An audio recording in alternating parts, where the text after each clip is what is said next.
Moments question 2. This time we have a diagram, but the forces are not all labelled, so we're going to label this diagram.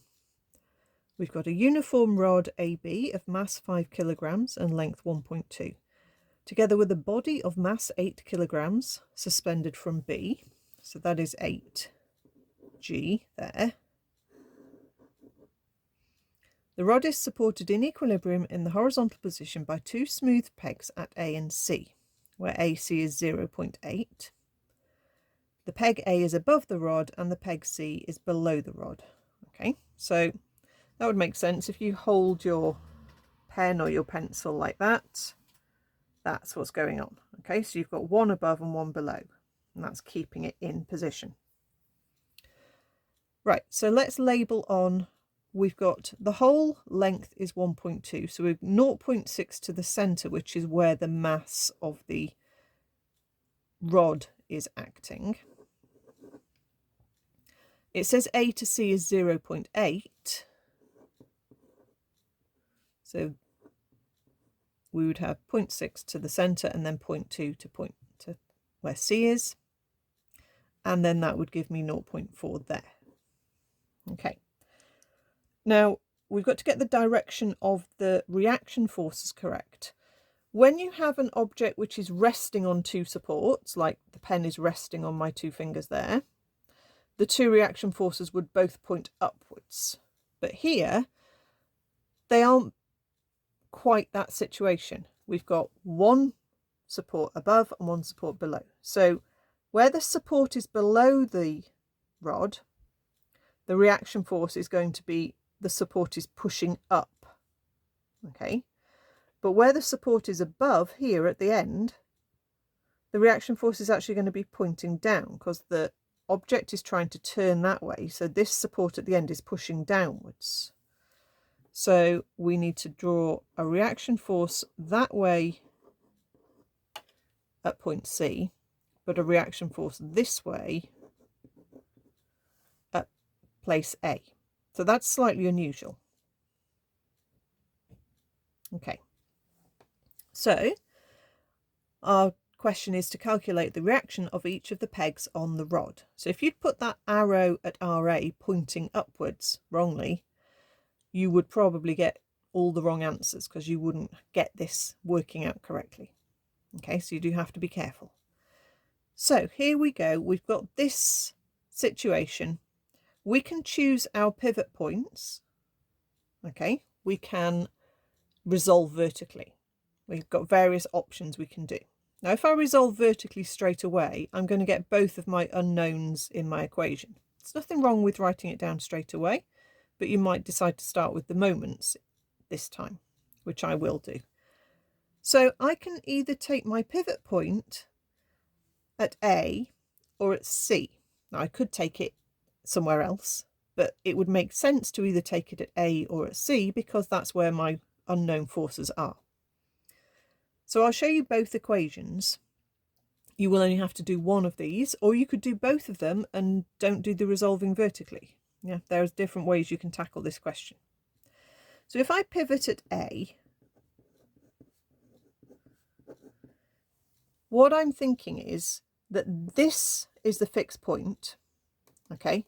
And ignore the fact that there's a support there. Just think, right, okay, if you're pivoting here, it can either turn that way or it can turn the other way.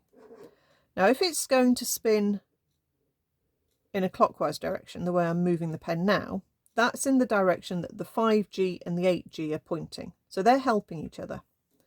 And if it's spinning the other way, anti-clockwise, that's going in the direction RC is pointing. So that one is opposing these two.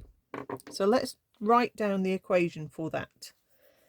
So let's say that RC is the force which is trying to make it go anti-clockwise, and that is 0.8 away from the pivot. Now, some of you will have learnt it with one direction minus the other one. What I normally teach is the turn in one direction equals the turn in the other direction. It's going to give you exactly the same equation, so it doesn't make any difference. But I'm going to put equals and then say, right, the two arrows that are trying to make my object turn the other way, the 5g and the 8g. So I'm going to put 5g multiplied by 0.6 and 8g. Now I've got to make sure I take the whole distance. 8g is 1.2 away from the pivot. Okay, so don't forget the distances and don't forget to think about what the right distance is going to need to be. Okay, so I can work this out. I'm not going to cancel g out because it's not here, so I need to put it in as 9.8. So let's just work this side out. So 5 times 9.8 times 0.6 plus 8 times 9.8 times 1.2. That gives me 123.48. And if I divide by 0.8, that gives me 154.35. Okay, and then if that's my pivot point, I can then resolve vertically. Now the resolving vertically, there's only one up arrow, and that needs to be on its own, and that will then equal the sum of all the down arrows. And if I've now worked out that RC is 154.35, I can then work out from this resolving vertical equation what the reaction at A is. So I just need to subtract 5 times 9.8 and subtract 8 times 9.8. Okay, notice there are no distances in the resolving equation. Okay, and that gives me the reaction at A is 26.95. And they're both newtons. Okay, so that's done. If you had looked at that and thought, right, I'm going to pivot at C. Okay, that's fine. Let's show you what that equation would look like. If you're going to instead pivot at C, what you have is similar to a seesaw question then. Okay, that's your pivot point there. You've got the 8g that is trying to make it tip that way, and then you've got the RA and the 5g that are trying to make it turn the other way. Okay, you just don't worry about the fact that that's kind of a support. You're just looking at these three arrows. Two are trying to make it turn one way, and that's balanced by the other one. So if I'm pivoting at C, my equation will be 8g multiplied by a distance of 0.4 to the pivot, and that will equal RA times a total distance of 0.8 and 5g times a distance of 0.2. Okay, so 8 times 9.8 times 0.4 is 31.36. 5 times 9.8 times 0.2 is 9.8. Hop that across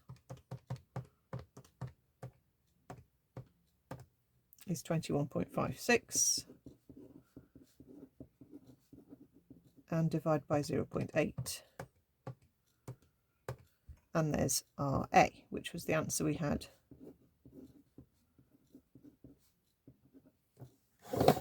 There. Okay, and then you can resolve vertically. Same equation, but this time this is the one that you know, and you can use it to work out RC.